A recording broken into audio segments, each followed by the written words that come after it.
All right, hello there, thrill seekers. That was a little bit of my rendition of the Sid Vicious rendition of the Frank Sinatra song My Way, which wasn't really even a Frank Sinatra song. It was by some French singer in French, and then Paul Anka wrote the My Way lyrics. And here's a little trivia for you. They initially apparently approached David Bowie to write new lyrics, English lyrics for this old French song that became My Way, and everybody hated David Bowie's lyrics, so they went with the Paul Anka version. So, in the last couple days, I've received 2 different emails in which people asked me basically more or less the same question, which is how to deal with regrets during Zazen. Now, each of them phrased it a different way. Each of them, in fact, I don't think either of the emails actually used the word regret in it, but it was more the sense of, I'm sitting here doing my Zazen, and as I'm doing my Zazen, all I'm doing is thinking of things I did in the past that I wish I hadn't done, and ways that I could try to fix it, or people who I've wronged in the past, or various different things. But it boils down to regrets, thinking about regrets. And I remember years ago reading some passage from, I think it was Shunryu Suzuki or Kobun Chino. It was one of those guys who talked about sitting Zazen and just thinking of mistakes he had made in the past.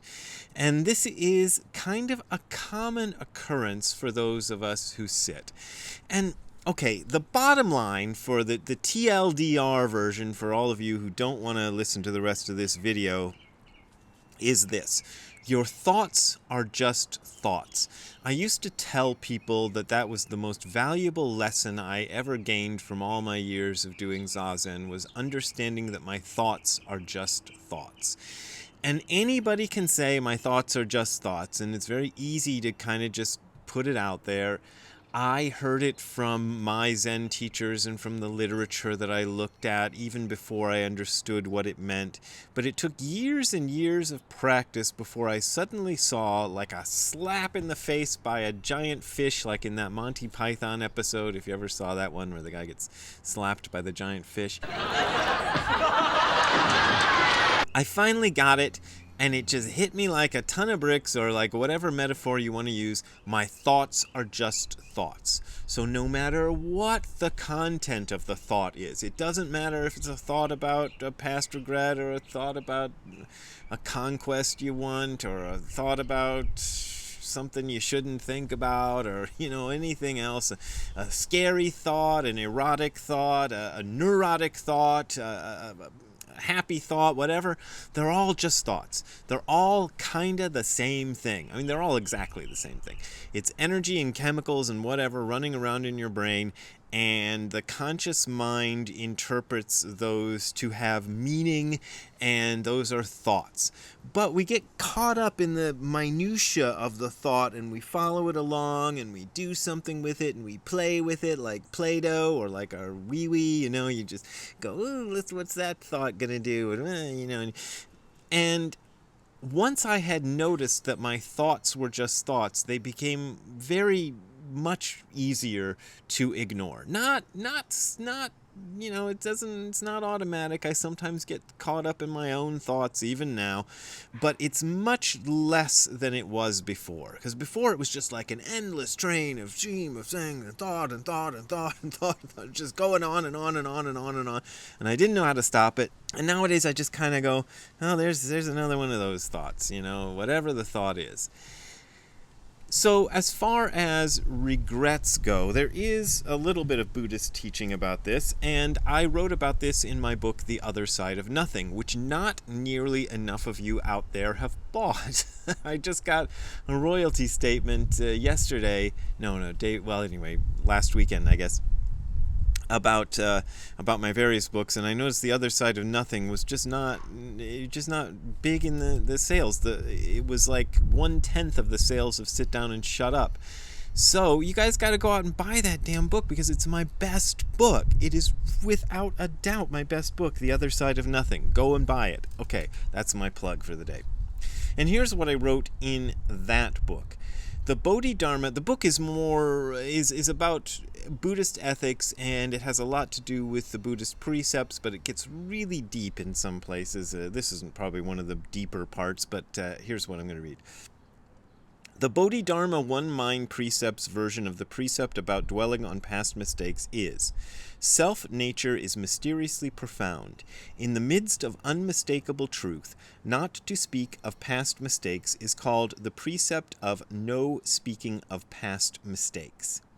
Now, the standard version, and here's what I wrote, the standard version of this precept is: don't discuss failures of Buddhist monastics and lay people. Nishijima Roshi, my teacher, commented on the standard version of this precept, saying, as Buddhists, we try our best to live and practice the Buddhist life. In doing so, we often make mistakes. This is natural. Our mistakes come directly from our efforts. This may sound strange, but it is a fact of our life. So when we see the mistakes of others, we should not be critical, for their mistakes are only the product of their efforts in this life. And here's more of what I wrote. Even though Nishijima Roshi used the version of the precept that seems to limit it to discussing the failures of Buddhist monastics and lay people, in his comments he ignores this limitation and applies it to speaking of the faults of anyone. Most contemporary versions of the precept in English also do this. And I went on to say that I believe that it's very important to apply this to one's self, too. So don't speak of your own mistakes, even when you're speaking of them to yourself. Now, that's easier said than done. And one of the reasons that Zazen is often full of regrets is this kind of way the mind works when you deprive it of its normal, well, not normal, it's not normal, but the kind of stimulation we're used to, especially these days. Because we're all sitting there going, and I see people walking down the street, and they're looking at their phones, and they're standing at the grocery checkout line looking at their phones, and they're, so what you're doing is you're constantly stimulating the brain with new information. People have done this for years, even before there were phones, but the phones have made it even worse, I think, these days. So what happens is when you are sitting Zazen, you've deprived your brain of all that kind of outside stimulation. You're not reading anything. You're not, sorry, hit the umbrella here. You're not reading things. You're not looking at your phone. You're trying your best not to sit there thinking about stuff, but you're going to do that anyway. And there's just a white blank wall. Usually it's white. Sometimes it's another color. But there's just this wall in front of you that you're staring at, right?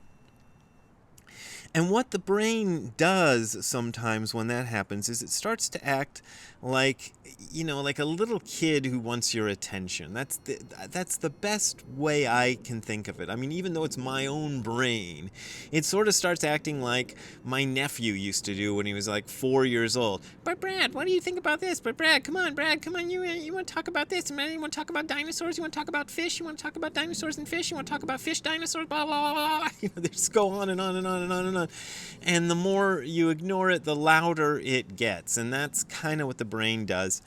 And regrets are a great subject for getting your attention. So your little brain is there trying to get your attention, and it's throwing all kinds of stuff that it thinks it's going to get your attention with, and then it'll finally find one that works. And regret is a great one, because everybody's got regrets, and everybody's got something they did wrong in the past, and they wish they hadn't done, or this person they'd done wrong to, or they did wrong and they kind of glad they did wrong. Sometimes that's the case. I've had that one come up too.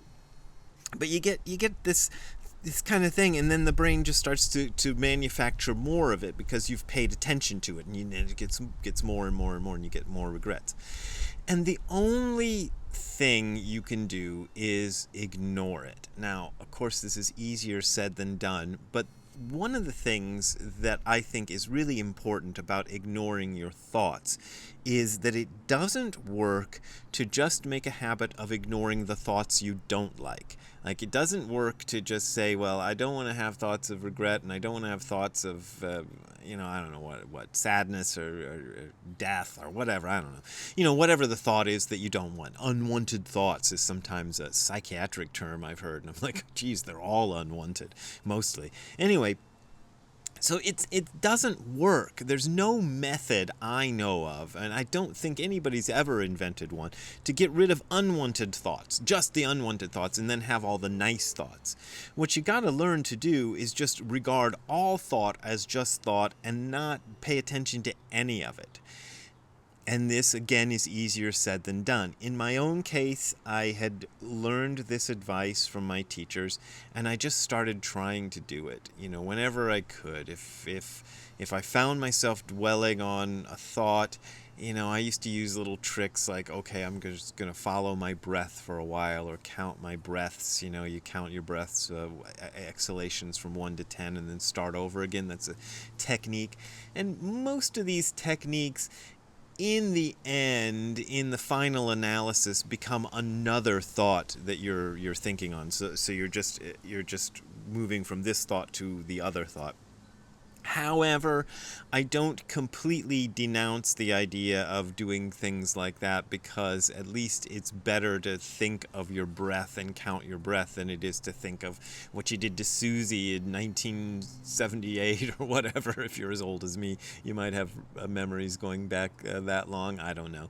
But, whatever it is that you have, these old regrets, it's better to think of those, but you have to do it when you're having the nice thoughts, the happy thoughts, and the other thoughts. Whenever you find yourself dwelling in and kind of manipulating and playing with, and like a kid in the sandbox, your thoughts, notice that. Don't beat yourself up about it. Don't be like, oh my God, I did that again, and I'm so bad, and I'm not a good Zen student, blah, blah, blah, whatever. That's just another bunch of thoughts. And whatever it is just another bunch of thoughts. Even if it's the thought of, I'm not a good Zen student, or I should be better, or I need to chant the Hare Krishna mantra. I don't know what the hell you might be thinking of. It's all just the same stuff. And the only way to deal with it is to ignore it. And Nishijima Roshi used to talk about it in terms of habit, which I thought was a great way to think of it, because that thing of your thoughts are just coming and coming and coming and coming, and you just keep going and going and going and going and going, and they never stop and they never stop. That's what my life was like. I think that's what a lot of our lives are like for decades of my life. And I thought this is just the way thought works. It just goes boom, boom, boom, boom, boom, boom, boom, boom, boom, boom, boom. And what I didn't realize until doing Zazen for a long time was that it doesn't work like that at all. What it works like is, and I didn't see this until I had to sit some sessions, these long, intensive, boring Zazen practices where you're doing it for several days in a row, or a week in a row, or whatever it is. What I saw myself doing during those retreats is every time the thought would, the thought train would start to settle down a little bit, I'd start poking it. Poke, poke, poke, poke, poke. And I've done this video, I feel like, 3 or 4 times, so I'm sorry for your old timers who've seen me do this subject before. But, not everybody has seen me do this before, but it's like this. I mean, that's not literally what you're doing, obviously, but every time the brain settles down, you kind of go, come on, think of something else. And it's a habit. And that's all it is. It's a habit like smoking, or whatever your other habit, picking your nose, or whatever bad habit you might have. It's just a habit, and you deal with it the way people deal with habits, is you just, when you find yourself doing it, stop doing it. When you find yourself, maybe, you get a little better at it and you find yourself almost doing it, then you go, I'm not going to do that. I see myself reaching for the cigarette. Okay, I stop it there. Sometimes you've had your 5th cigarette and go, oh my God, I better stop this. And sometimes it's like you're reaching into the pack and you go, oh. There's always a point at which you can stop any habit. And the habit of thought is a little bit more difficult to wrangle because it has fewer sort of preliminary steps that go into doing it. But there are preliminary steps. And when you are doing a long sesshin, at least in my case, that's where I started to see those preliminary steps of every time the thought would start to chill out a little bit, I'd be like, come on, think of something else. Think of grandma. Think of grandma's underwear that you saw one day.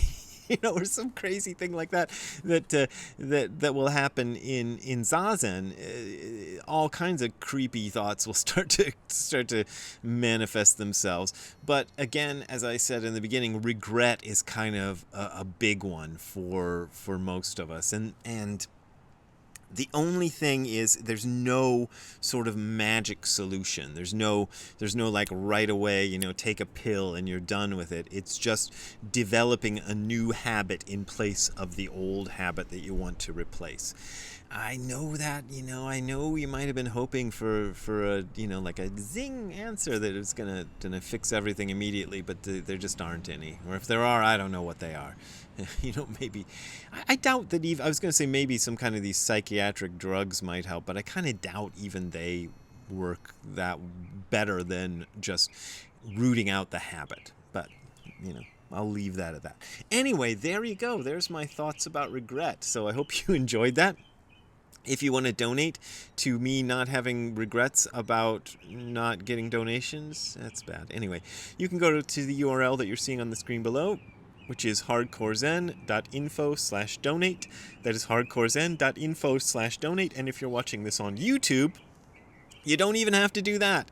The links are right down there below in the description of this YouTube video for the Patreon, and then the PayPal I think you still have to go through.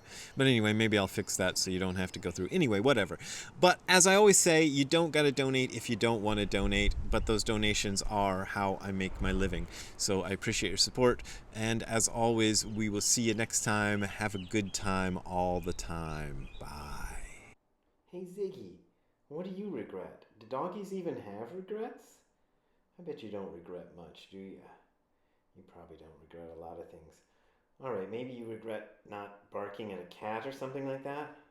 Anyway, let's go inside and edit the video, okay? Would that be good? You wouldn't regret that. Alright, we'll talk to you later, Ziggy. Bye.